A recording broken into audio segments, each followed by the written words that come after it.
जगत सारा क्षणिक है और आत्मा एक नित्य है।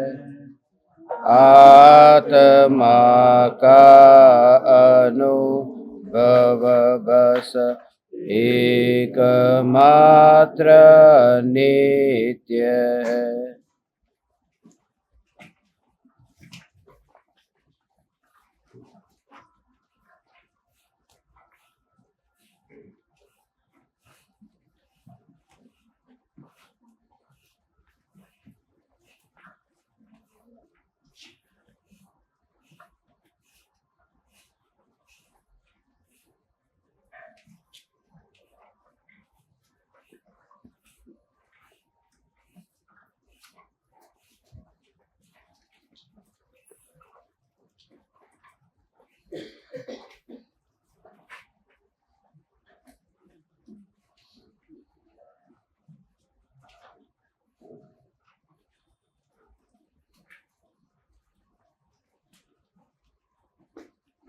चैतन्य स्वभावी भगवान आत्मा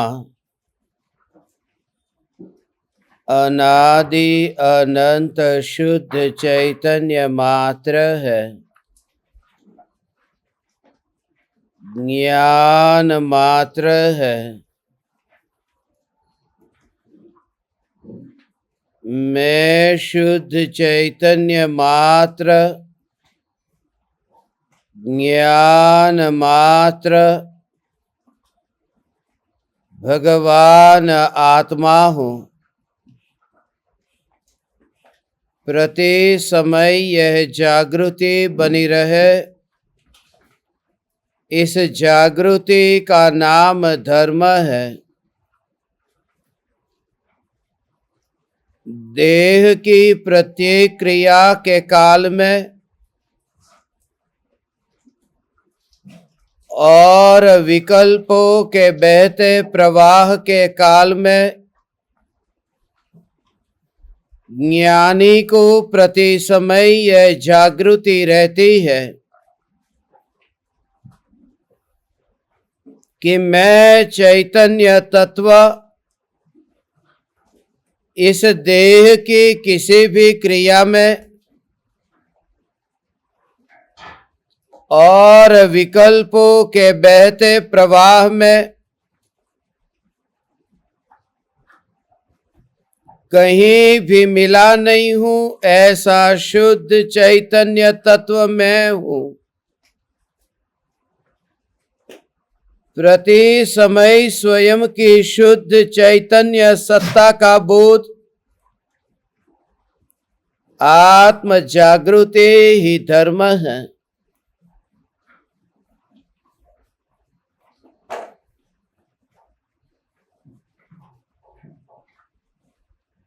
चैतन्य तत्व की निर्विकल्प अनुभूति होते ही ज्ञानी इस देह रूपी राख की दीवार को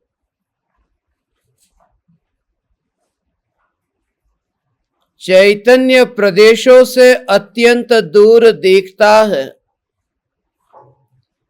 यह जो दूर देखने वाली दृष्टि है, यह दृष्टि अनुभव सहित अनुभव से भरी हुई है। दूरी का भाव ही है, अनुभव में यह देह आया नहीं। जब अंतर में ध्यान स्थिर हुआ, जब निर्विकल्प ध्यान में मस्त हुआ, उस निर्विकल्प ध्यान में, निर्विकल्प अनुभूति में ये परमाणु वहां न आए, ये देह की क्रिया वहां न आई। इसलिए किसी तीर्थंकर का देह काला हो या किसी तीर्थंकर का देह गोरा हो, मगर उस देह के रंग के कारण जो भीतर में ज्ञान की अनुभूति होती है, इस अनुभूति का कोई संबंध नहीं है। यह ज्ञान की अनुभूति देह से न्यारी है, वरना अनंत सिद्ध परमात्माओं की निर्विकल्प अनुभूति अलग अलग होती। अनंत सिद्ध परमात्मा एक ही जाति का अतीन्द्रिय परिपूर्ण अनंत अव्याबाध आनंद को न भोगते। ये अतीन्द्रिय आनंद, परिपूर्ण आनंद, अनंत आनंद और अव्याबाध आनंद, चौथे गुणस्थान में अतीन्द्रिय आनंद प्रकट होता है। 12वें गुणस्थान में पूर्ण आनंद, 13वें गुणस्थान में अनंत आनंद और सिद्ध परमात्माओं का आनंद व अव्याबाध आनंद, अव्याबाध सुख कहते हैं न।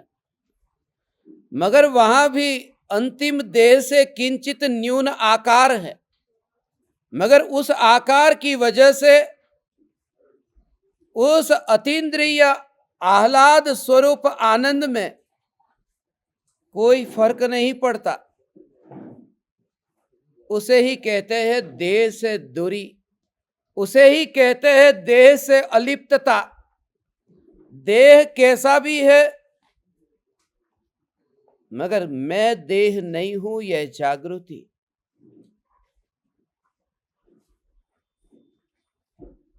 मुनिवर राम सिंह आज पाहुड़ दोहा के 108वें दोहे में उस देहातीत अनुभूति के बारे में कहेंगे कि यह देह ज्ञानी को कैसे दूर दिखता है। दूरी का भाव समझेंगे और एकाकी वह दशा है, उस दशा को समझने का प्रयास करेंगे। पीछे मत रह जाना,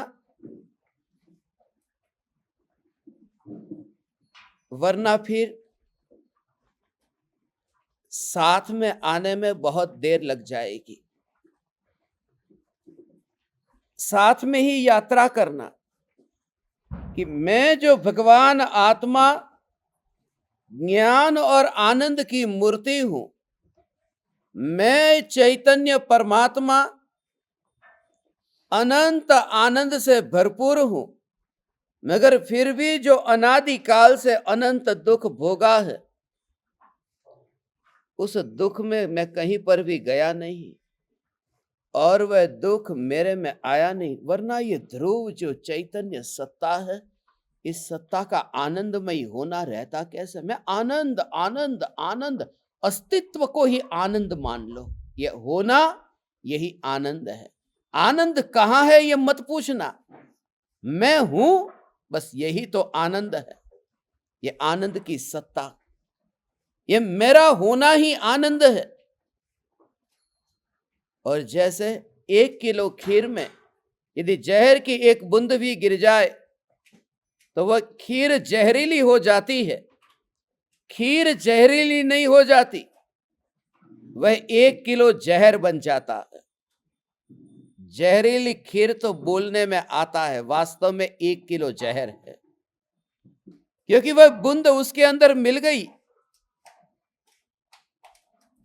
यदि अनादिकाल से जितनी भी विकार की विकृतियां, वह जो मिथ्यात्व का जहर, उसकी एक बूंद भी यदि यह निज चैतन्य स्वरूप आनंद घन में अंदर मिलती, तो मेरा यह चैतन्य स्वरूप ही स्वयं मिथ्यात्वमय हो जाता।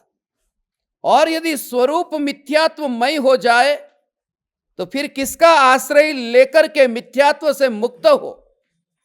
इसलिए यह जागृति से इस स्वरूप का अनुभव करेंगे कि ज्ञान ज्ञान ज्ञान और आनंद की मूर्ति मिथ्यात्व के जहर की बूंद से अस्पर्शी रही है। यह देह के परमाणु इस त्रिकाल ध्रुव चैतन्य परमात्मा के निकट भी नहीं आए। ऐसा में चैतन्य चैतन्य चैतन्य चैतन्य चैतन्य, ये देह के परमाणु आए ही नहीं। इसे दूर से ऐसे दिखाई दे, ऐसे ही ज्ञानी को ऐसा दिखाई देता है। कल्पना नहीं कोई कर सकता। अभी हम गौशाला में बैठे हैं, दुर्ग के निकट ही यहां जो गौशाला है, इस गौशाला में अंदर आते ही, प्रवेश करते ही मैंने एक दृश्य देखा। उस दृश्य से शुरुआत करते हैं और फिर ध्यान की आज डुबकी में प्रवेश करते हैं।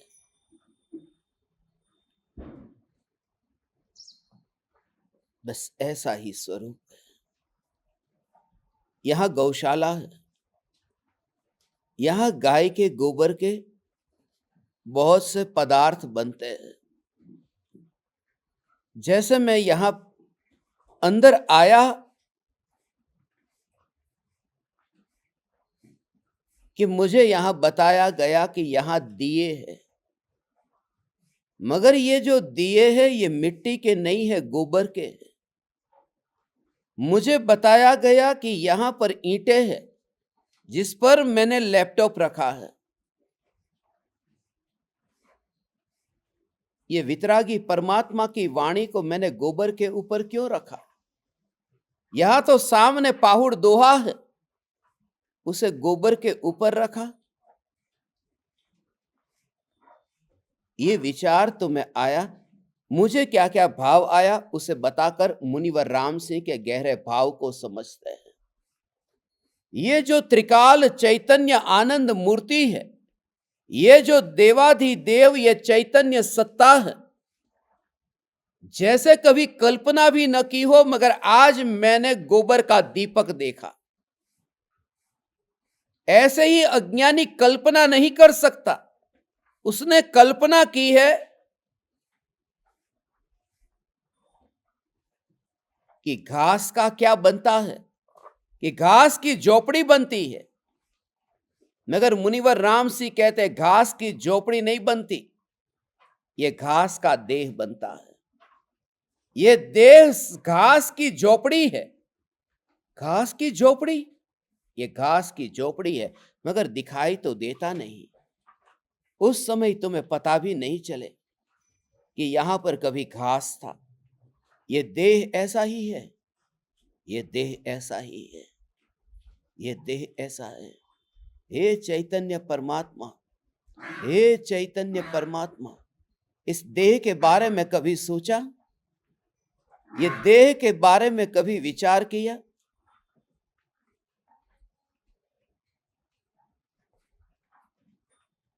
इस देह के परमाणु, यहां पर एक फैक्ट्री है। जैसे गोबर में से दिए बनते हैं, ऐसे ही घास में से झोपड़ी बनती है।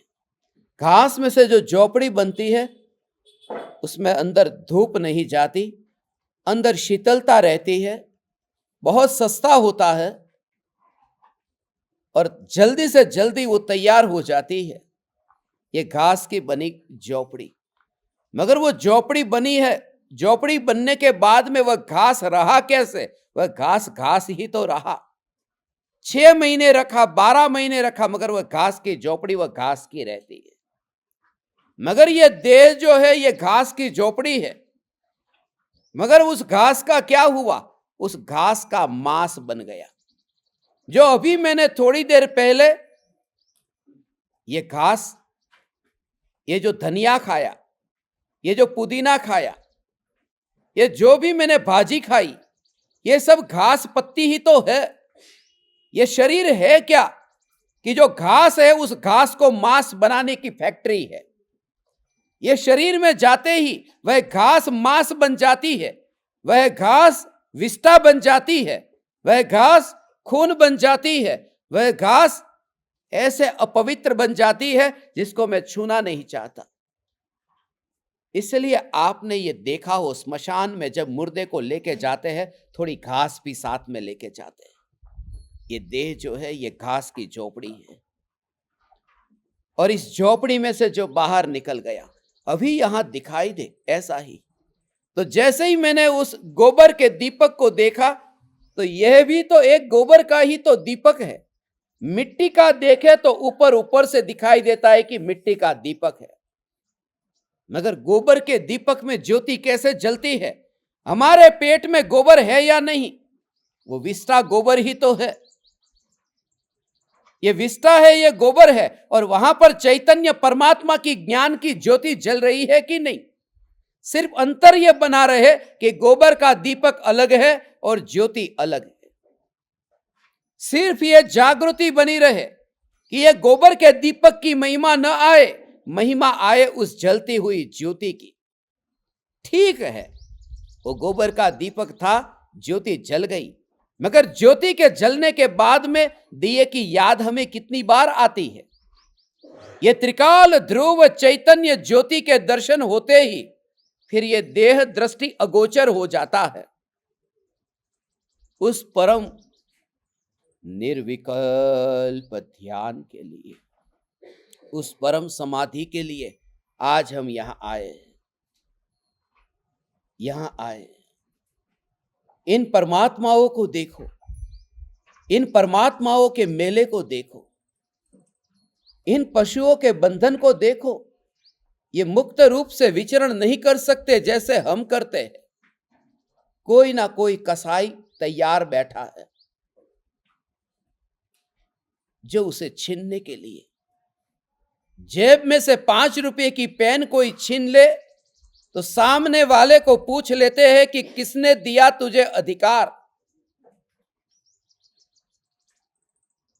ये पेन मेरी है। यदि तुम्हारी पेन भी कोई छीन लेता है तो इतनी तकलीफ होती है।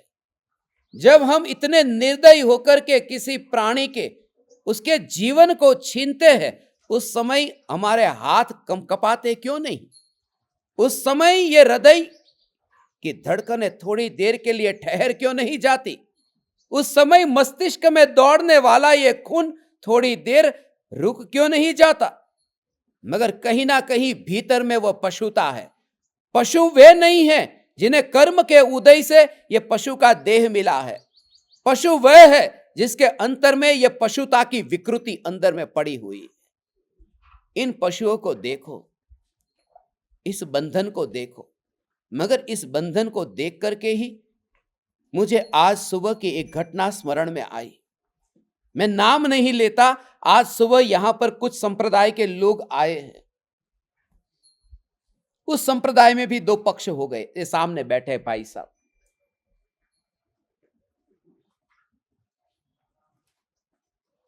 ये बैठे हैं इधर। उसमें 2 पक्ष हो गए, मैं नाम नहीं लेता। मगर उसमें ऐसा है कि एक संप्रदाय में यदि तुम किसी की वाणी सुनते हो, जैसे अब मैं यहां बैठा हूं, आप बैठे हो, आप मेरा प्रवचन सुनते हैं और कभी उनके प्रवचन सुनने चले गए, मैं कहूंगा कि आप मेरे पास में मत आना। यदि जाना है तो उनके पास जाओ। और यदि उनका प्रवचन सुनने गए तो वो कहे कि आप मेरे पास में आते हो तो उनके पास मत जाओ, वरना मेरे पास आना बंद कर दो। ये है क्या? ये अदृश्य जंजीर है। ये गायों की जंजीर तो आंखों से दिखाई देती है, ये कारागृह आंखों से दिखाई देता है। म्यूजियम में जानवरों को बांध करके रखा जाता है, प्राणी संग्रहालय में प्राणियों को कैद खाने में बांध करके रखा जाता है। मगर मनुष्य भी तो ऐसे संप्रदाय के, पंथ के उस कारागृह में बंधा हुआ है। धर्मी वह है जहां मुक्ति है। तू मुक्त रूप से विचरण कर। मैं किसी भी ज्ञान दीपक को रोकना न चाहूंगा मरते दम तक कि तू वहां मत जा। मैं तो कहता हूं तुझे जहां जाना है वहां जा, और सब जगह जाकर के फिर तू यहां आ, और तब तू कहेगा अच्छा हुआ मैं सब जगह जाकर के आपके पास में आया। वरना मुझे एक शंका रह जाती कि वहां कैसा होगा। भक्तामृत सूत्र में आता है ना कि हे भगवान, अच्छा हुआ मैं देवी देवताओं को, रागी देवी देवताओं को, कुदेवों के पास में पहले जाकर आया। अब दुकान में माल खरीदना हो तो 10 दुकान है, आप सीधे ही मेरी दुकान में आए और मैंने आपको माल दिया 100 रुपये का, बिल्कुल 100 रुपये का, और आप लेके चले गए। उसमें इतनी महिमा नहीं आएगी। मगर कहीं गए और आपको माल मिला 120 का, 140 का, 160 का, और कहीं 80 का मिल गया तो मिलावट वाला, ये सब जगह घूम के आए, उसके बाद में फिर यहां आए, फिर महिमा आएगी। अरे ये 100 रुपये में ऐसा शुद्ध माल। भटकने के बाद में सुलझने का आनंद कुछ और है। और यही तो है, जो पहले मिला उसकी महिमा ऐसे नहीं आती। एक फकीर मुझे स्मरण में आया। किसी व्यक्ति ने फकीर को कहा था, जाकर के अत्यंत भाव से निवेदन किया कि आप मुझे बताओ,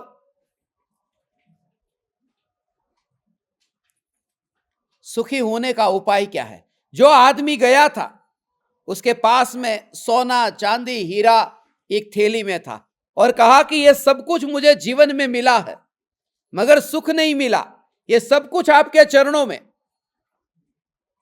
मुझे सुखी होने का उपाय बताओ। ये सब कुछ देने को तैयार हूं। उस फकीर ने उस थैली को अच्छी तरह से देख लिया और थैली को लेकर के फिर पकड़ा, उठाया और भागा। ये तो सुखी होने का उपाय पूछने गया था। क्या कहा, किसकी बात चल रही है? क्या?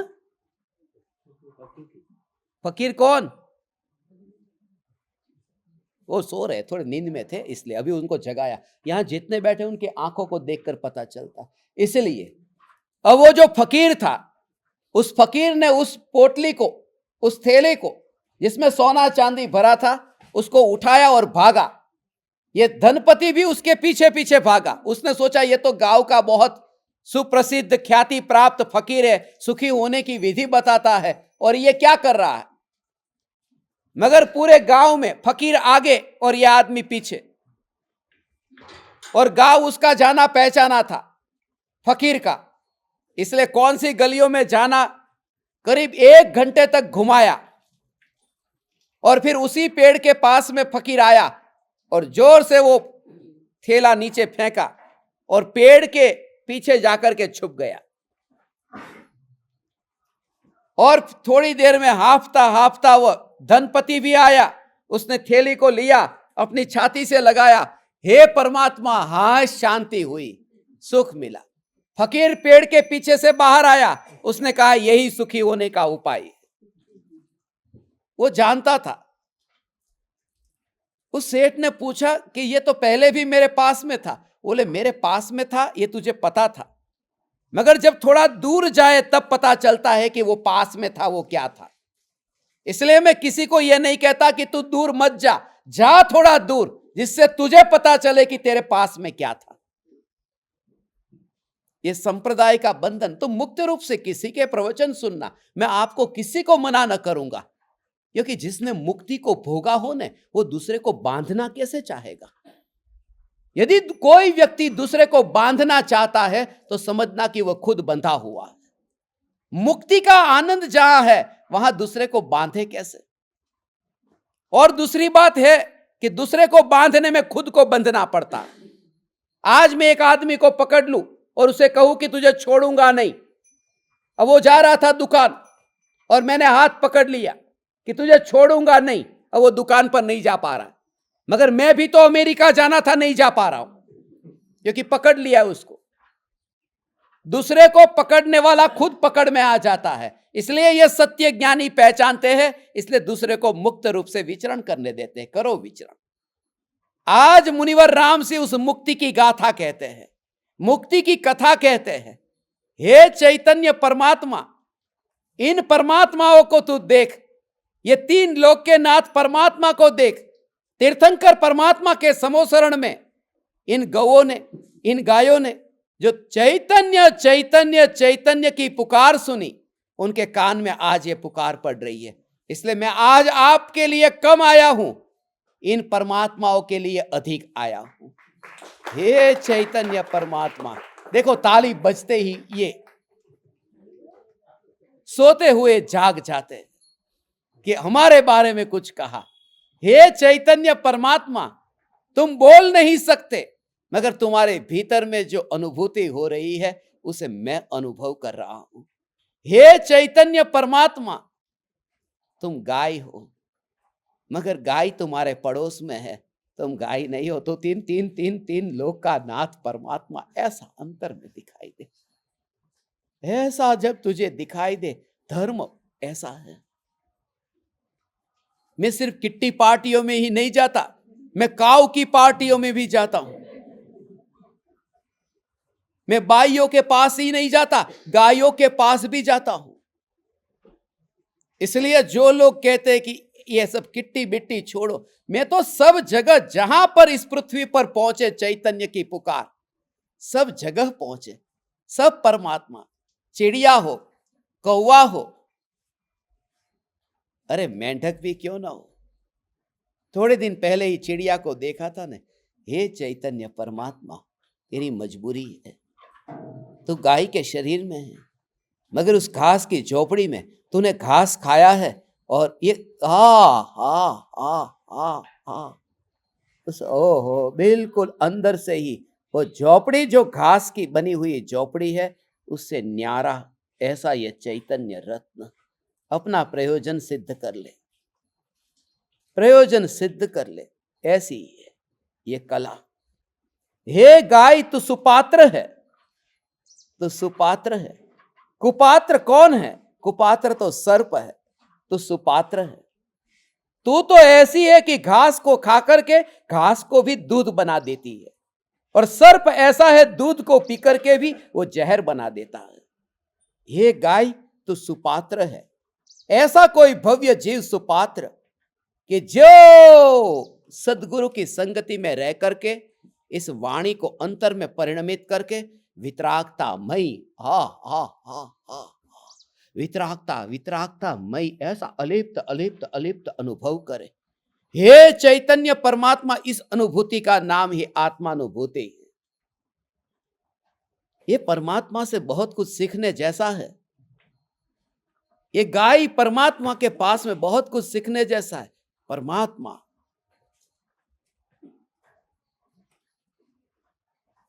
देखते हो न, गाय जो घास को खाती है, वो चरती है। वो सिर्फ चरती नहीं है, घास खाने से, चर लेने से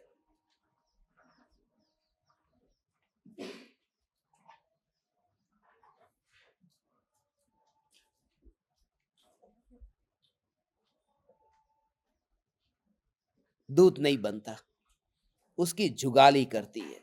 घास को खाकर के फिर उसी को ही निकाल कर चबाती चबाती चबाती चबाती रहती है। उस चबाने से फिर दूध तैयार होता है। ऐसे ही तो चैतन्य परमात्मा की पुकार सुन करके बस चला मत जा, उसी को ही फिर बाहर निकाल और विचार कर। क्या सुना था आज सत्संग में, उसी का चिंतन कर, उसी का विचार कर, मनन कर। उस मनन से ही घोलन होगा, घोलन से ही अंतर में वह अनुभव रूप परिणमन होगा। चैतन्य चैतन्य चैतन्य चैतन्य, ऐसा विचार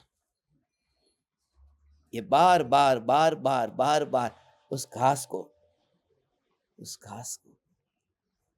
ऐसे ही हो। वो जो सुना था, वो सुना था, वो सच सुना था या नहीं? वो जो सुना था वो भाव से अंतर में प्रयोग कर, प्रयोग कर। मगर हम ठीक तरह से कहां सुनते हैं, हम उस चैतन्य के भाव को कहां ग्रहण करते हैं। गांधी जी ने कहा था चरखा चरखा चरखा,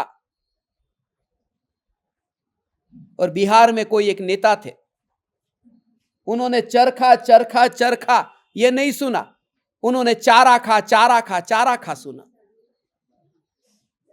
कोई था तो सुनने में तुम भूल करो तो मैं क्या करूं।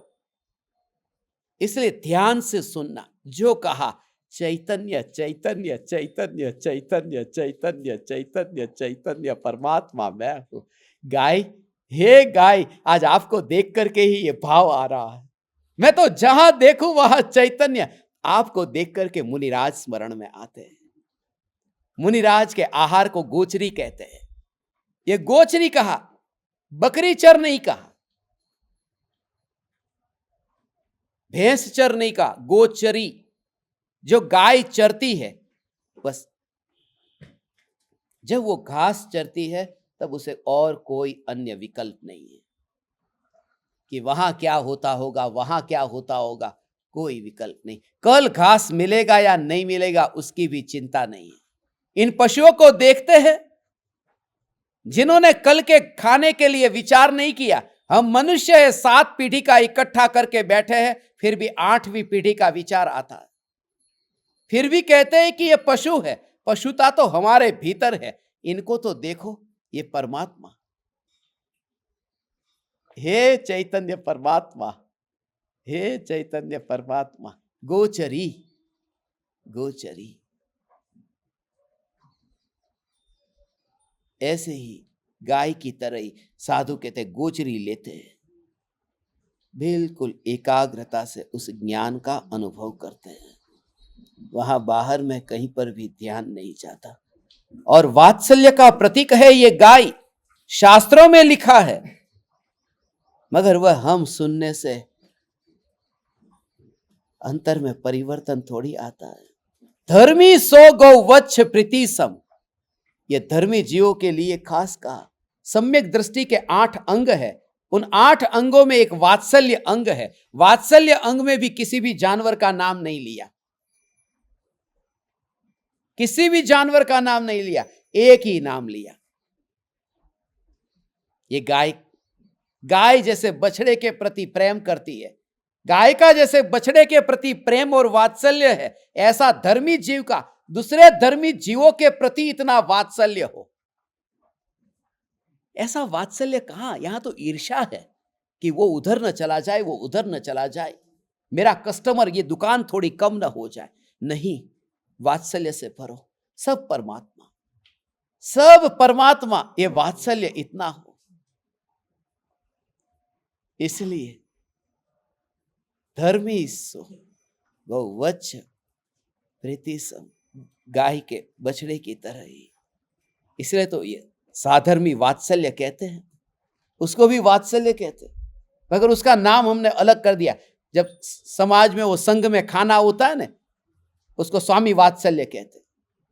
खाना खाते हैं, खिलाते हैं। आपको पता हो, किसी ने सुना स्वामी वात्सल्य? ये स्वामी ने साधर्मी वात्सल्य, हाँ, स्वामी वात्सल्य, वो स्वामी वात्सल्य करते। स्वामी वात्सल्य जब खिलाना, खाना खिलाना, ये सब वास्तव में होता है ये 3 लोक का नाथ चैतन्य परमात्मा, जो स्वामी, स्व से बना है स्वामी, स्व चैतन्य सत्ता है, जो ध्रुव है, वो स्व से बना स्वामी।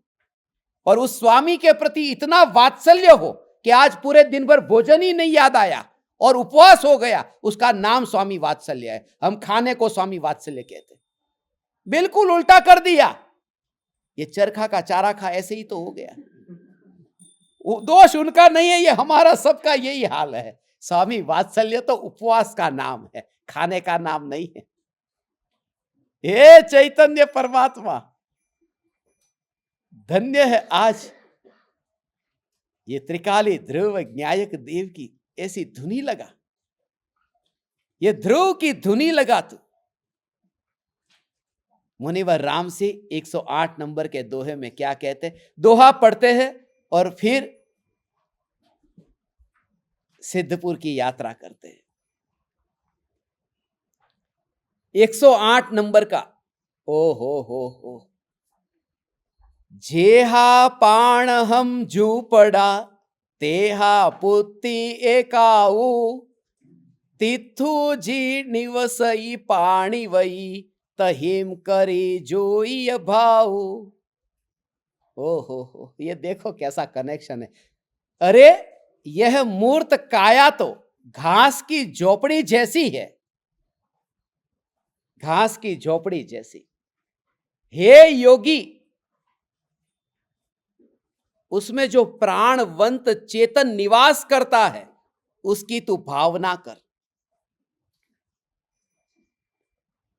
जेहा पाण हम झूपड़ा तेहा पुत्ती ये काऊ, काऊ आया, काऊ माने काया, काया इंग्लिश का काऊ नहीं है, सोरे, हाँ, काऊ अमेरिका से आया लगता है। मैं काऊ माने काऊ लिखा है यहां पर, मगर आज ही के दिन ये काऊ शब्द आया, आज तक कभी क्यों नहीं आया?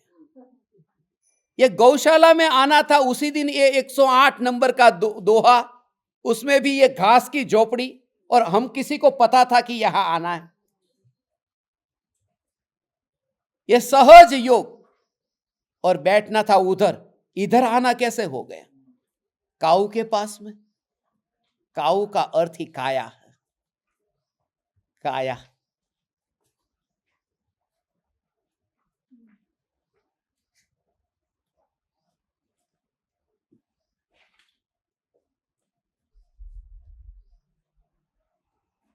जैसे डायमंड ऑफ वर्ल्ड होता है,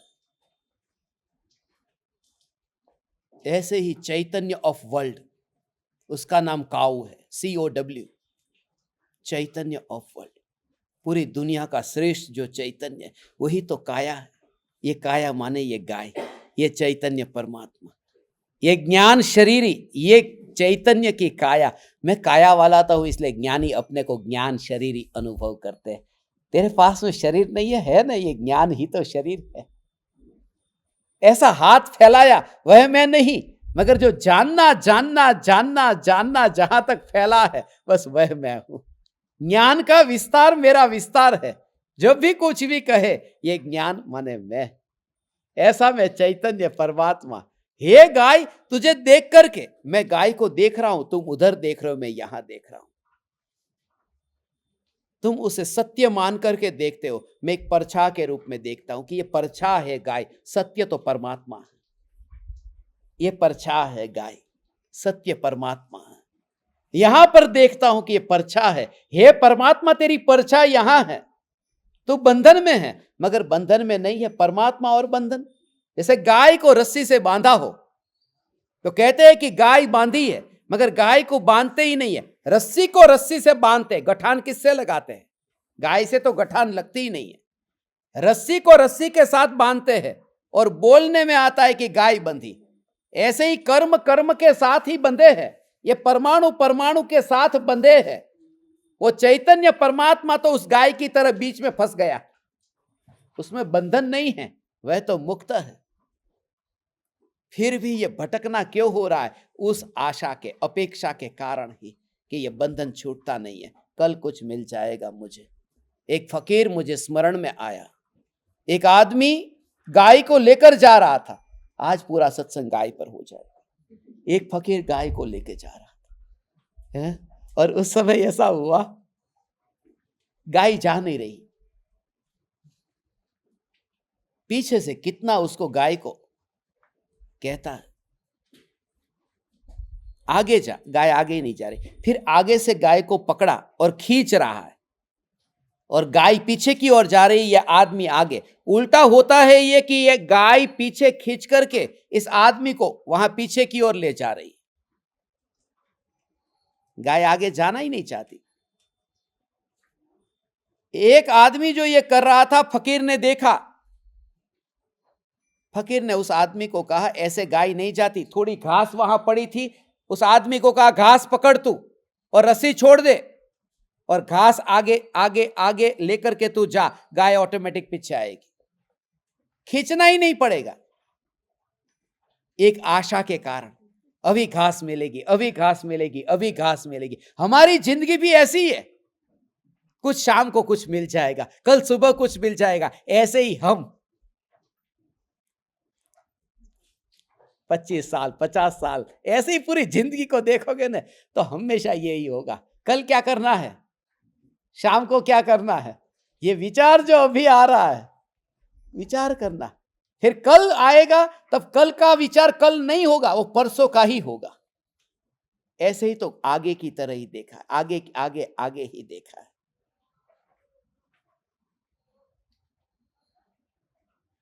बस एक जगह पर ठहरना।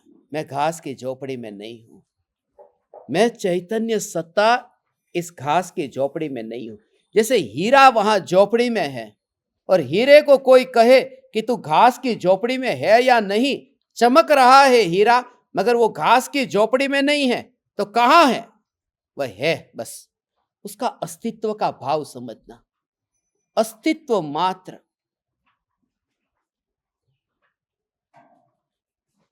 वो अस्तित्व मात्र। उसका भाव क्या है मालूम है? उसका भाव यह है, 3 मित्र थे।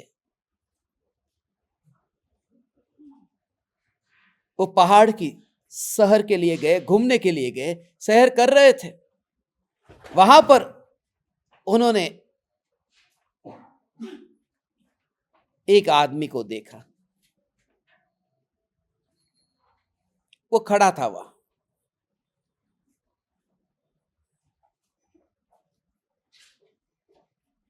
पहला मित्र बोला कि सामने जो वो खड़ा है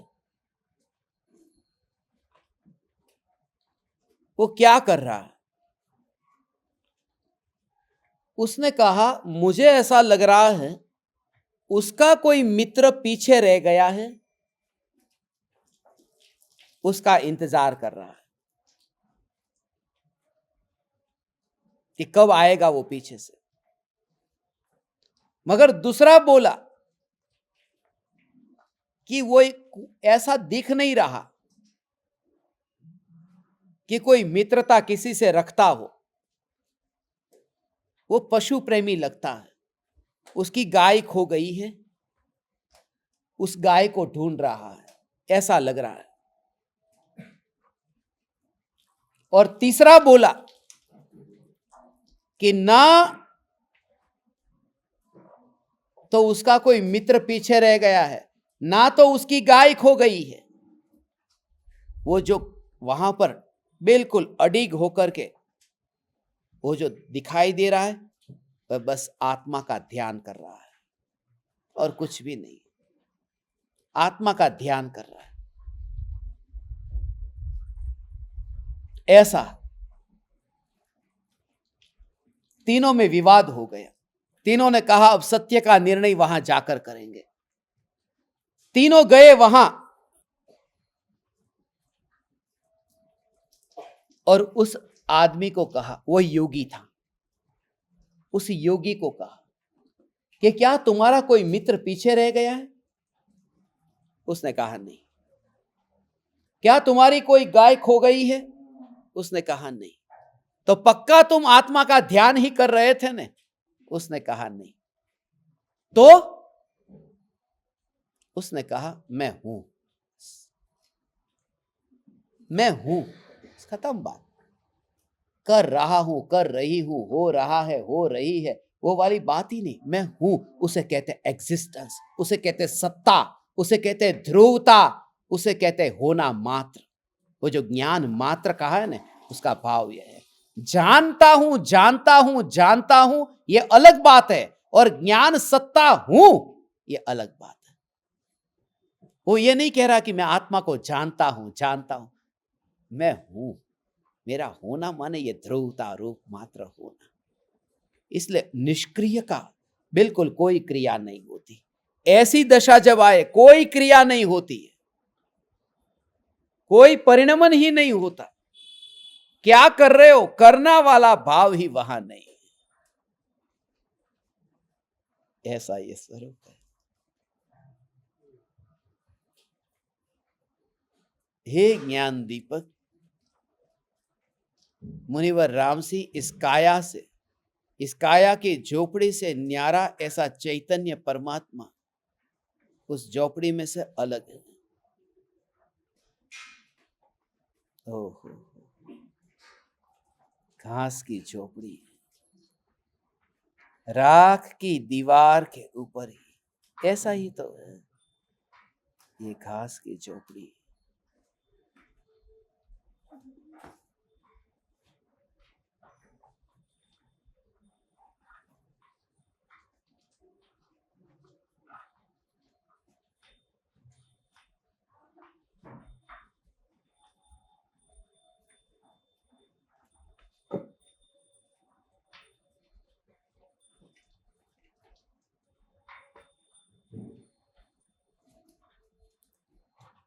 एक राज्य में ऐसा हुआ कि राजा को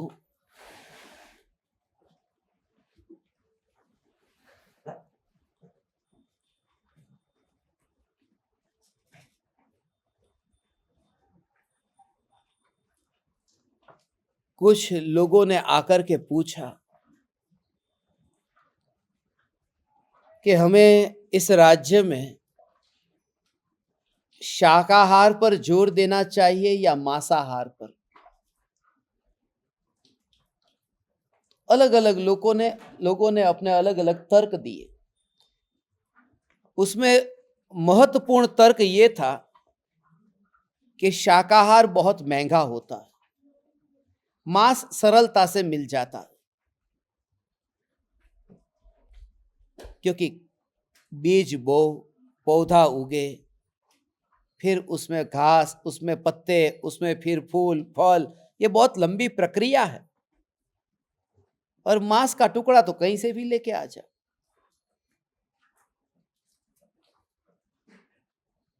राजा ने कहा दोनों के तर्क ठीक है, मांस आसानी से मिल जाता है,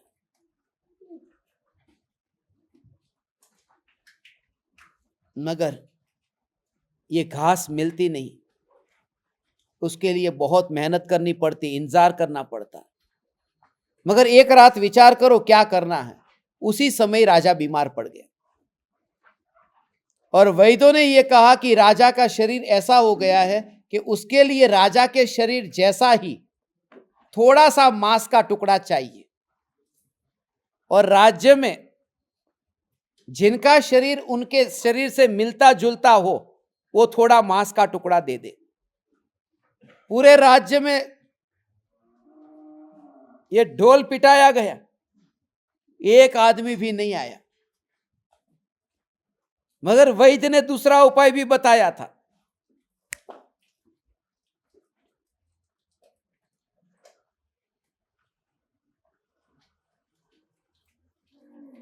कि कुछ प्रकार की घास ऐसी है वो खाएंगे तो 15 दिन में वो घास खाते खाते खाते आपका काम हो जाएगा।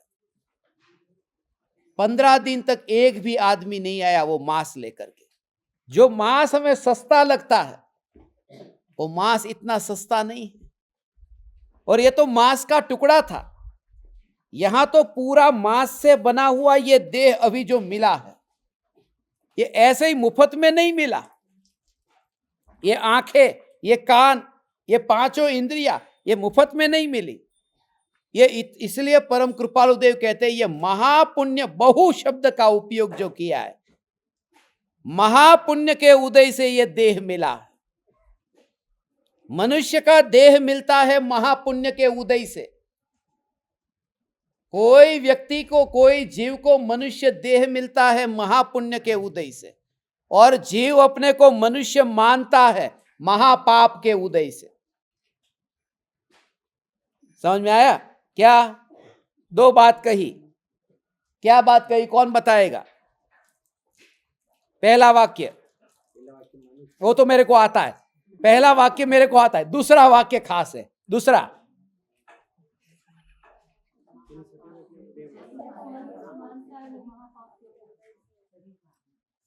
हाँ हाँ, हाँ? क्या है सबके साथ में ऐसे ही? क्या कहा? क्या? वो तो मैं बोल गया। दूसरा वाला, ये तो महापुण्य के उदय से मनुष्य देह मिलता है, ये तो मैं बोल गया। जब किसी जीव को मनुष्य का देह मिलता है तब महापुण्य के उदय से मिलता है। मगर क्या, एक सेकंड, एक एक करके।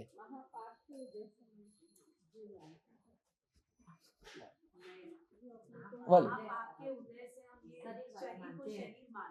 शरीर को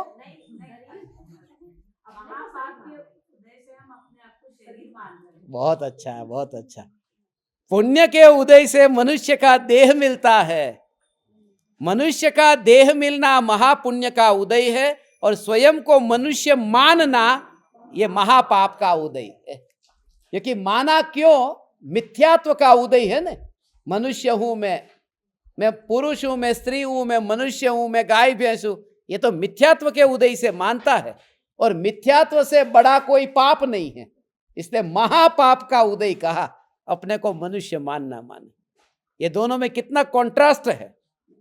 मनुष्य का शरीर मिलना महापुण्य का उदय, और इस मनुष्य के शरीर को पाकर उसका सदुपयोग करो तो सदुपयोग क्या करना कि मैं मनुष्य नहीं हूं यह मानना, यह मनुष्य देह का सदुपयोग है। बहुत हाई लेवल की बात नहीं लग रही है ना? तो भी नहीं आई। अभी हाई लेवल की कहूंगा तो क्या होगा? देखो ये अभी ध्यान से सुनना, अभी किसी का भी नंबर आ सकता है। अरे यह मूर्त काया तो घास की झोपड़ी जैसी है। काया का इसलिए थोड़ी देर में ही जल जाती है, राख हो जाती है, पता नहीं चलता। घास जैसे जल जाए और थोड़ी देर में ही वहां पर पता न चले कि अरे यहां पर कभी घास थी। ऐसा ही तो होता है। जिंदा मक्खियों को देखते उतने मक्खियों के मुर्दे को देखा, जिंदा मच्छर जितने देखते उतने मच्छर के मुर्दे को देखा, जिंदा चींटी को देखते उतनी चींटियों के मुर्दे को देखा। क्यों नहीं दिखाई देता? उसका कारण क्या है? कारण यह है कि वो मरने के बाद में पैर के नीचे जब आ जाते हैं तब पहचाने नहीं जाते कि कभी यह चींटी का शरीर था, कभी यह मच्छर का शरीर था। परमाणु तो वही पड़े हैं मगर पहचाने नहीं जाते हैं ना, इतने घुल मिल गए हैं। ऐसा ही यह मनुष्य का देह है, पहचाना नहीं जाएगा। इसलिए तो स्मशान में जाकर के ये प्रयोग मैं करता हूं। यहां पर स्मशान है कि नहीं, जाने की परमिशन मिल गई? ये पूछा ही नहीं, गए नहीं ना? देखो कहीं ले जाओ, जरूरत नहीं है तो आज जाते हैं या बस जाते थे, 5 मिनट करके जाते हैं, बस मेरी तीर्थ यात्रा हो जाएगी।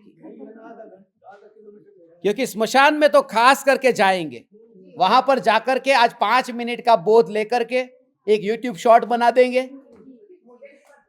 हाँ, तो भी देखो जाना स्मशान में है, फिर भी भोजन करके स्मशान जाए। भूखा पेट तो स्मशान भी नहीं जाना चाहते।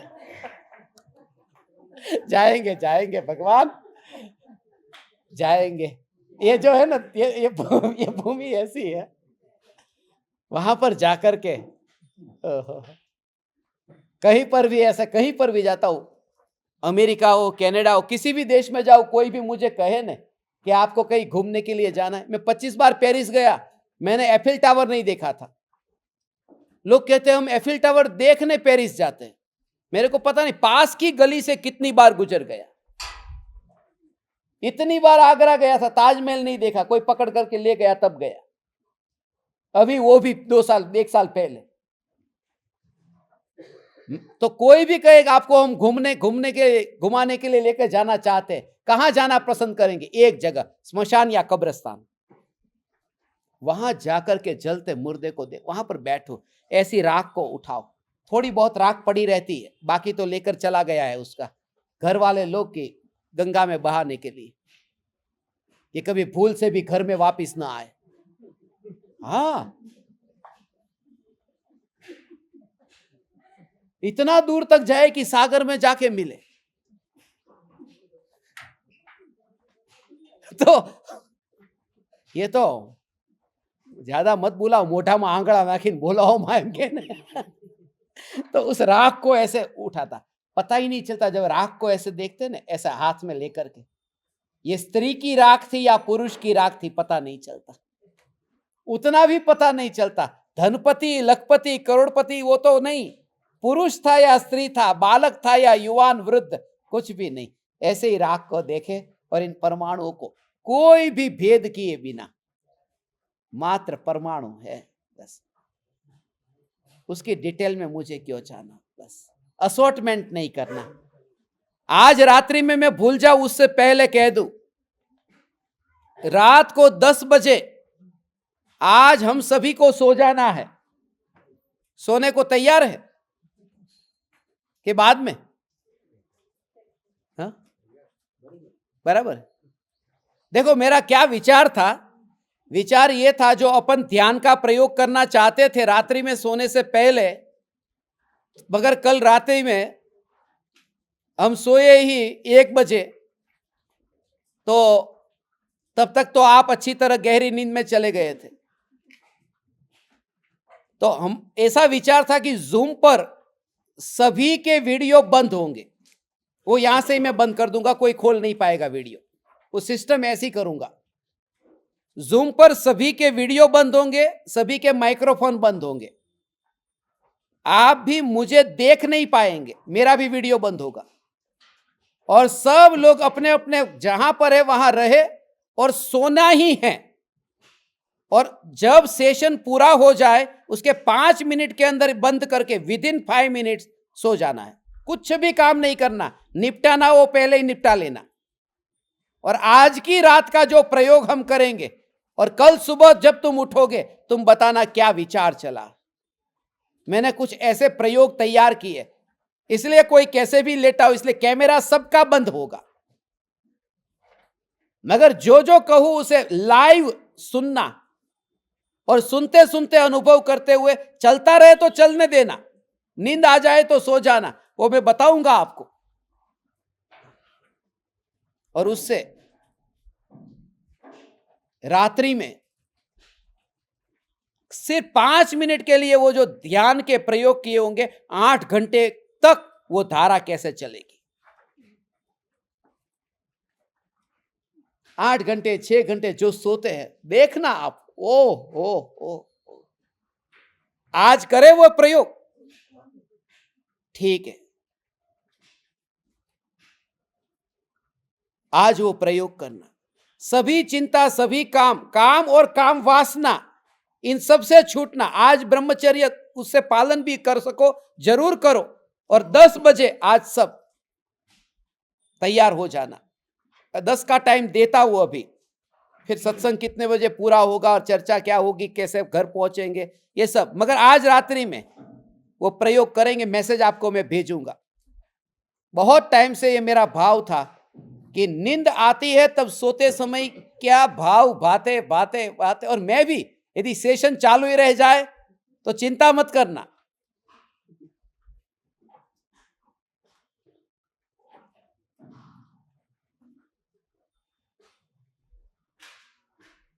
मगर एंड होने के बाद में कुछ दूसरा काम नहीं करना है कि लाओ थोड़ी देर 15 मिनट गप्पे लगा लिए, गपशप कर लिया, नहीं।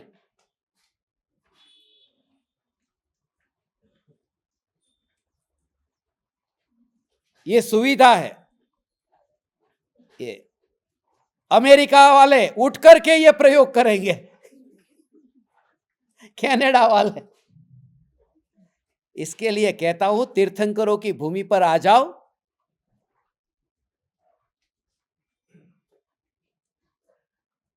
बस। इसलिए आज 2 दिन से तो यहां 45 दिन का आमंत्रण मिल गया है ना, 45 दिन का आमंत्रण।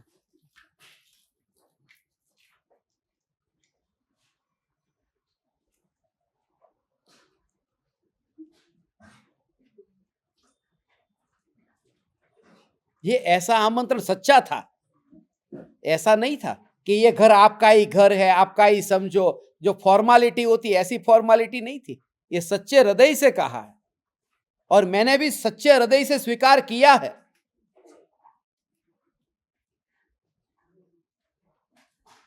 छोड़ने को तैयार हो ना घर, 45 दिन हो, वापिस जाने को नहीं मिलेगा, तैयारी में। नहीं छोड़ेंगे ना, बस ऐसी दीवानगी। मैं धन्य भागी हूं, आप जैसे परमात्माओं के साथ में रहने को मिलता है, जिनका ऐसा दीवानापन है, तैयार है। मुनि तो जब होंगे तब होंगे, अभी इस मस्ती में ही चैतन्यमय जीवन जिए। यहां पर ही, यहां कहीं पर भी बदबू गोबर की, मूत्र की नहीं। अरे ये क्या, यहां तो ज्ञान की अनुभूति है, ये ज्ञान की अनुभूति। वन जंगल में जब विचरण करेंगे तब पशुओं के साथ में ऐसे ही तो रहेंगे, कैसी होगी वह दशा। हो। ऐसा चैतन्य चैतन्य चैतन्य चैतन्य परमात्मा भगवान अंतर से ये पाओ। ये देह बस अभी मैं छोड़ दूं, मैं अपने चैतन्य स्वरूप में लीन हूं, मगर इसे छोड़ने के लिए भी मैं क्या करूं? इस देह को भी मैं क्या छोड़ूं? प्रयोग वह होता है ध्यान का कि यह देह को छोड़ता भी नहीं है, पड़ा रहता है ऐसे ही। क्योंकि अपना हो तो मैं किसी को दूं, यह अपना कहां है? त्याग क्या करूं? अपनी वस्तु को मैं छोड़ूं, यह अपना है ही नहीं, इसलिए पड़ा रहता है। अनुभूति के काल में यह देह सिर्फ पड़ा रहता है। अपना हो उसे दे। अब यहां पर आए, ये भाई साहब ने क्या किया मालूम है? यहां सामने जो लौकी पड़ी है, उस लौकी को उठाया और गाय को देने गए। मैंने तुरंत उनको हाथ को पकड़ा। ये लौकी के मालिक आप हैं? किसी का माल किसी को दे देते हो? मगर सीधी बात है, आज भले यहां पर रखी है, मगर ये नीति भी सीखने जैसी है। और उन्होंने जैसे ही लौकी को उठा करके गाय के मुंह में डालने गए, मैंने उनकी जेब में से मोबाइल निकाल करके गाय को देने गए। अरे क्या कर रहे? निकाला कि नहीं मोबाइल? नहीं बोले ना, क्योंकि पता था गाय मोबाइल नहीं खाती, मगर मुझे पता था वो लौकी खाती है। मगर वो लौकी खाती है। बात यह है व्यवहार की। जिसका मालिक मैं हूं, जिसका स्वामी मैं हूं, जिस पर मेरा अधिकार है, व्यवहार ऐसा सीखना हो। छोटे हमारा ऐसा चैतन्य का जो रहेगा। गुरुदेव इस वजह से ही समाज में बदनाम हुए, उनके शिष्यों की वजह से। गुरुदेव की वजह से नहीं। कुछ भी खाओ, कभी भी खाओ, कैसा भी खाओ, ज्ञाता दृष्टा ज्ञान। अंदर में तेरा व्यवहार भी ऐसा हो। अंदर में भेद ज्ञान, बाहर में सदाचार, बाहर में नीति न्याय, पूरी तरह से ऐसे। और हम ऐसे, तभी तो हम आचार्य कुनकुन देव बनेंगे, दोनों का बैलेंस रख करके। और होगा वह, हे चैतन्य परमात्मा, ये दोनों का बैलेंस। एक पंख से उड़ नहीं सकता पक्षी, ये दोनों पंख चाहिए।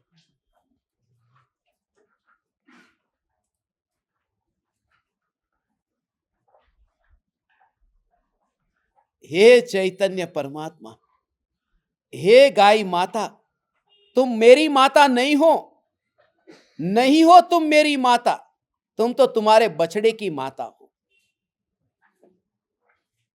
ये तो हम मनुष्य इतने स्वार्थी है कि तेरा दूध पीना था इसलिए तुझे मां कह के बुलाया है। यदि तुझे मां कहूं और तू मां है, तो फिर उस सांड को मैं सांड पिता क्यों नहीं कहता? गौ माता होती है तो सांड पिता भी होना चाहिए। फिर तेरे बछड़ों को भाई बहन क्यों नहीं कहता? मनुष्य से बड़ा कोई चालबाज नहीं है। जहां पर निचोड़ना हो उसे निचोड़ लेता है। मगर इन परमात्माओं के लिए मैंने किताब लिखी है, उस किताब अभी आएगी, वो जो उसका इंडोनेशियन में जो लिखी थी उसका ही अभी हिंदी में ट्रांसलेशन कर रहा हूं। इंग्लिश में हो चुका था, डोंट किल मी जंगन बुनू साया, मुझे मत मारो। ये परमात्मा है, ये परमात्मा है। गाय के बछड़े को कैसे दूर रखा जाता है, उसके स्तनों से कैसे मशीन से दूध निकाला जाता है, और वह दूध हमारे मुंह में आता है, तब पता नहीं वो बछड़ा बेचारा भूखा बैठा है। थोड़ी तो करुणा करो। तुम्हारे कर्म के उदय ऐसे है, उन उदय को मैं नहीं रोक सकता, नहीं टाल सकता, मगर मैं मनुष्य होकर के मैं इतना तो कर सकता हूं। यदि मुझे पता चले मेरी मां का दूध किसी और ने पिया और मैं भूखा प्यासा तड़पता रहा, ये कैसा लगेगा? इसलिए तो हे चैतन्य परमात्मा,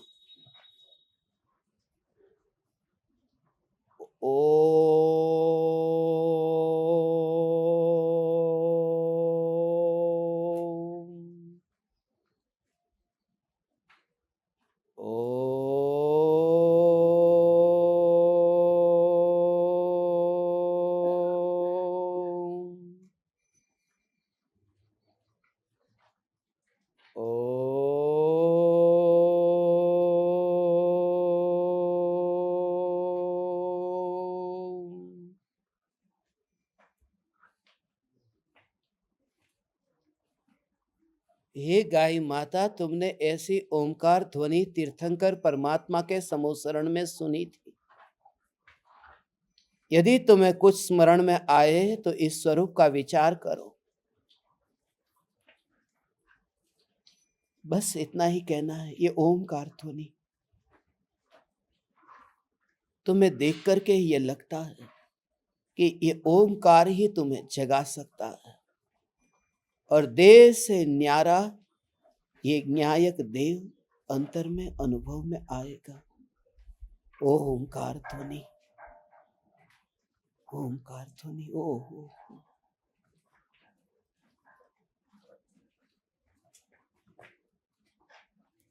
अभी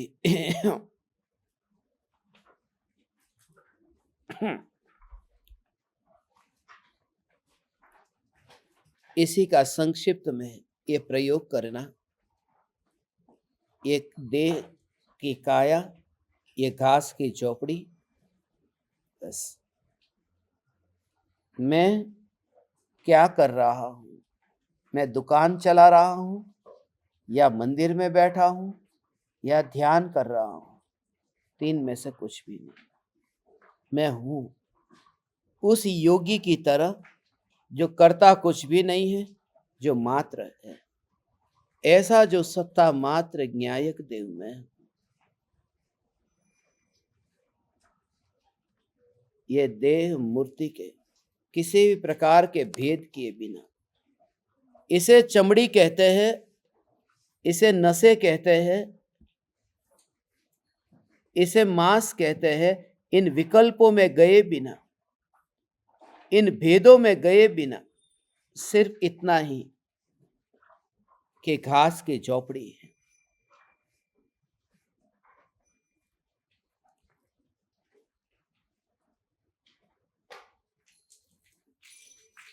ये घास की झोपड़ी है।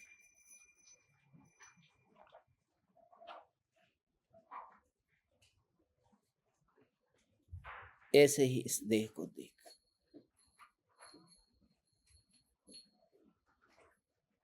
मृत्यु को साक्षी रख करके फिर इस देह को देख। दोनों में भेद मत कर, किसी भी प्रकार का भेद मत कर, जैसा है ऐसा।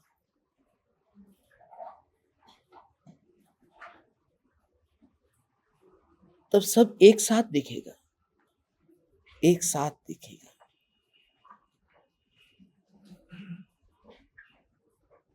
बिल्कुल ऐसे ही। तो अब तेरे पास में मोबाइल है, कंप्यूटर है, लैपटॉप है, अब तू उठाना, इसके बाद में भी तू ये प्रयोग करना। जैसे ही तू उठाए अपने फोन को उठाते ही अंतर मत देखना।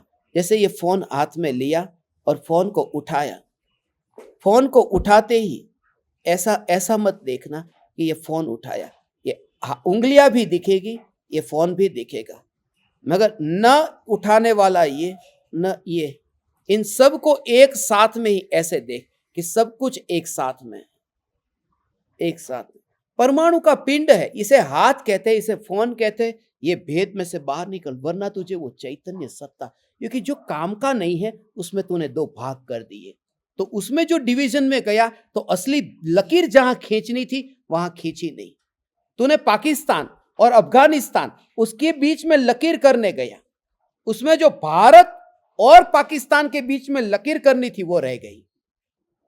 तो दो पराये के बीच में भेद करता है ये हाथ, ये फोन।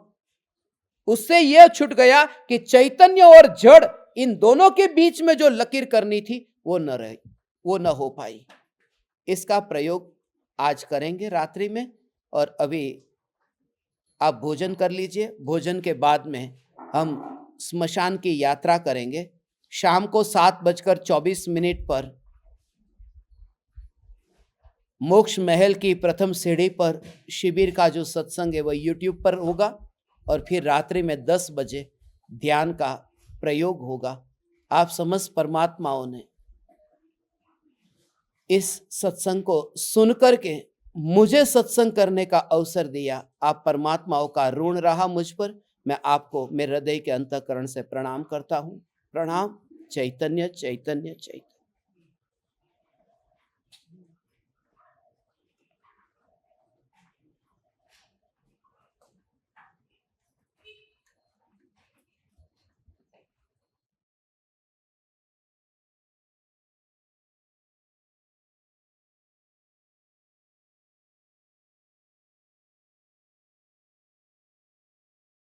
अहो अहो श्री सद्गुरु करुणा सिंधु अपार, इस पामर पर प्रभु किया आहो आहो उपकार, आहो आहो उपकार। देह सहित जिनकी दशा वरते देहातीत, उन ज्ञानी के चरण